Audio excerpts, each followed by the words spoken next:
ازيكم يا حلوين، كيفكم؟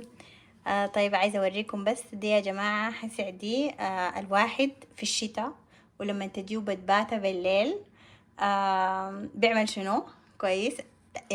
لأي واحد غير ناطق بالسودانية، اخواننا السودانيين حيوروكم البتباتة شنو. تعالوا اكتبوا لنا في التعليقات البتباتة يا جماعة يعني شنو. طيب عملت عصير مانجا كويس. عادة هنا المانجا ما عندهم زي حقتنا، لكن سبحان الله لقينا واحدة نفس الطعم سبحان الله. فدي عملتها لي انا بدون سكر، عشان طبعا التكميم كويس. السكر بقى يتعبني.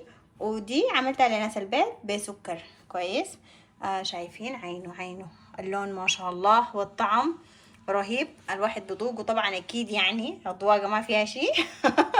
ودي خديتها هنا عشان الناس تفرزها انه دي